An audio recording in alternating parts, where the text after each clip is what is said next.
Everyone has a heart. Every human has a heart which craves for love.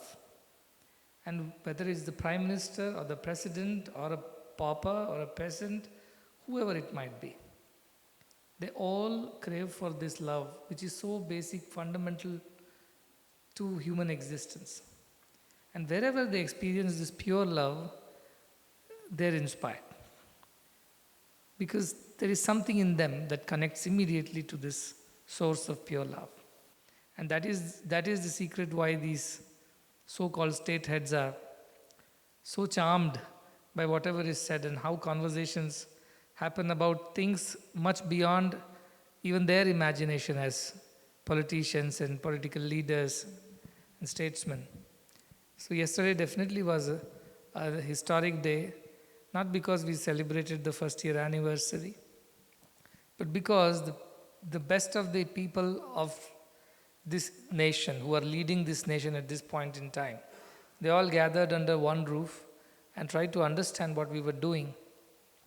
And at the end of it, goes back with a heart full of love, with a commitment to do more good for the people, with so much of gratitude, which he mentions several times for the spectacular evening, for the experiences that he had that evening.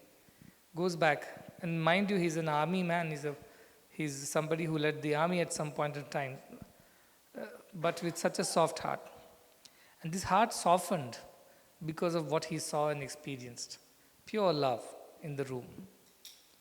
So also we go to the president today, who invites us on his own. He had come here last year to inaugurate this place, and he's a native chieftain of a very large tribe, also the president of the country. And for an hour he goes on and just talks about how inspired he is by all the work that we do, by all the teachings.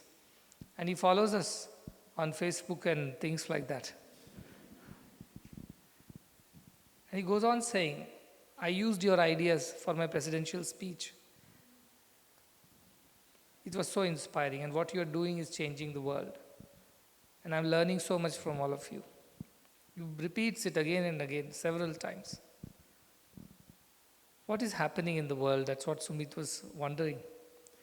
I told him I cannot go to the White House and dictate terms, but I can definitely do what I can do with love every day in every country. And this love will influence people around us. And that is what is happening when people heard us, saw what we did, and experienced everything yesterday. They went back as changed people.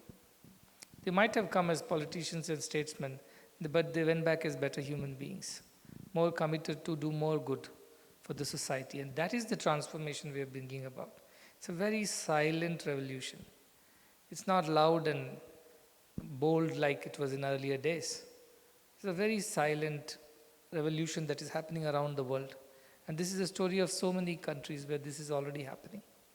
When recently I was talking to some of the devotees, and I told in India for the first time, in the state of Karnataka, the higher education in the government colleges has been made free, which had never happened in 75 years.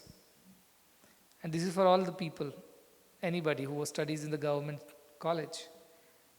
The degree programs have been made free for the first time.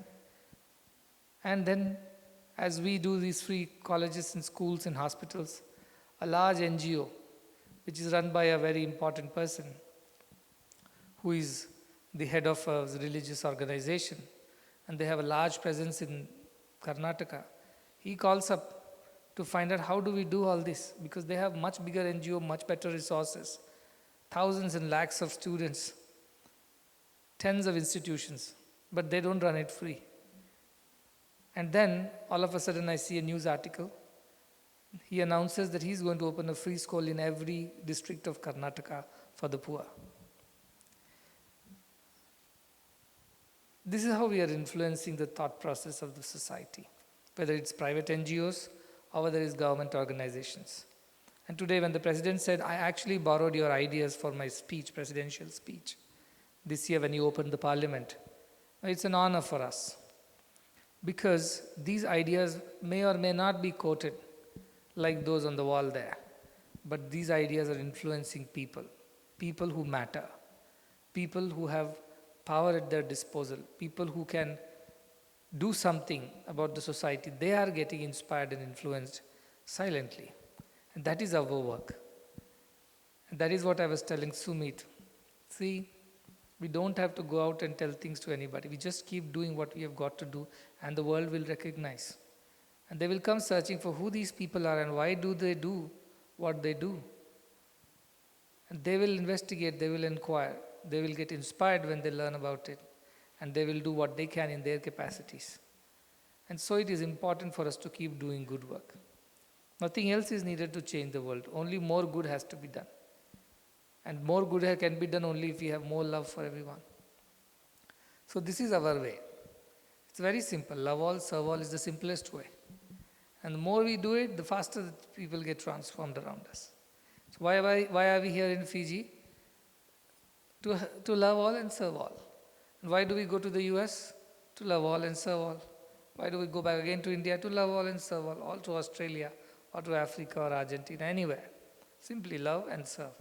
Once we do that, it inspires people. I met a lot of very important people in Argentina also, including the Indian ambassador. Very impressed. They've all come back and say, so much of love in this room, I can feel it. I've never experienced a feeling like this before. This is what is the power of love. And love is so very fundamental to our existence. And when we are not happy, when we are not ourselves, it's because we are not experiencing that love which we ought to experience. And that's why we go to places, meet people, try to do things which will fill that love back in our hearts. And every time our heart runs dry of this pure love, we lose our humanness and we do behave differently.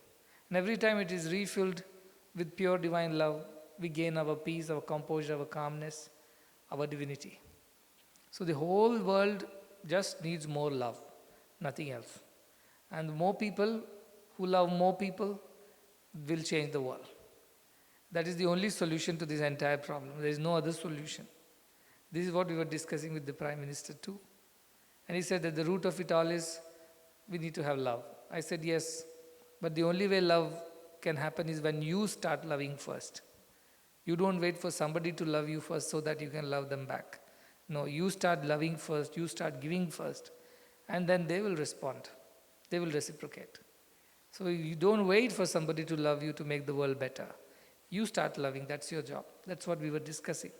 That's what we are doing. And more work will happen. Work is just a manifestation of love that we have. That is happening everywhere. And it's an opportunity for all of us to love and serve. How simple, even the children are doing that. First day I arrived, first thing I know is that our Meera came with her piggy bank. $1,015 she had collected in her piggy bank, and she was excited that I was coming and she wanted to give. Now why would a kid go around harassing her grandparents, parents and anybody who walked in? Give me some money, I want to save it for the hospital when Swami comes, I want to give. That is love. Maybe you may think a child is trying to impress me. No. Deep down it is love only which is making things happen. So also the doctors and surgeons who worked late hours, and I was told, I'm still getting out of the US jet lag. I was told that it's difficult when you come from US to Fiji. And I'm experiencing that. And these doctors came from the US and other countries and they worked day and night without rest. Why do they do this? It's out of love. And all of them thanked us for the opportunity. All of them, including the nurses, the people who had come, technicians, they all thank you for the opportunity. Because they felt love, they felt fulfilled. And this is not something that you can buy in shops or order it online. It is only possible when you love. You receive love back. There is no other way to get this love, and that is what we are teaching the world. At some point in time, the world was like that, where everybody loved and lived for each other. But with time, decline of cultures, selfishness increased, people became self-centered, and they lost this very fundamental value of love. And we're just putting that back into the system.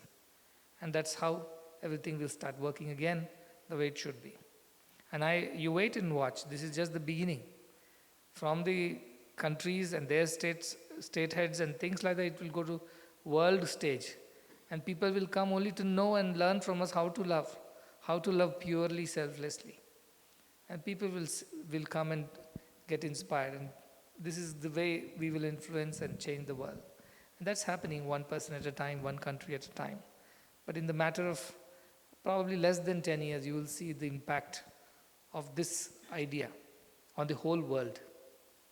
And no other governments, no other policymakers, no other organizations can make this happen other than us.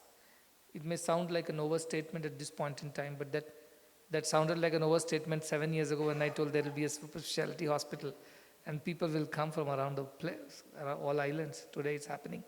So today when I say in 10 years, you will see how global leaders get inspired by the work we do. They borrow ideas from our thoughts and they implement in their own countries, wherever they are, in their own capacities. And that will affect the change in the world, which the world has never seen in the last couple of hundreds of years. So this is the new world order I talk about. A world where people love and people serve. That is the new world order. Who will influence that? Who will make it happen? Us. It depends on us. And the more of us do it more, the faster it is. That's all it was going to be. And that you will see in the coming years. And you will feel, when you look back and at this day, you will only feel privileged, you will only feel honored that you are a part of a group like this and you still are, which has changed the world for the better. And nobody can reverse this change. All other changes can be reversed. But once you are loved, you experience that love, you can never forget that. You can never go back to be the same person as you were again. You will be a changed person. Because love changes, love transforms. And that is the idea of this work. And this group has done a lot of work and they have been supported by everybody from around the world. And to all of them, I want to convey a lot of blessings. May you continue to love like this, love like God loves you. That's all we need to do. Love everyone the same way. And your selfishness, your worries, your work anxieties will melt away in that pure love. And you will become fearless. You will become selfless. This is what love can do to us. And nothing will seem like too big a price to do good for others. Everything is okay in that love. And that will happen as time passes. And then of course you will all go back wherever you come from. But please carry this light of love in your hearts. And let this flame of love that now burns bright in your heart light many more lamps of love in your own places, in your homes, in your communities, in your countries. Let that create the new world order, where there is light, there is love, there is joy, and there is service for one another.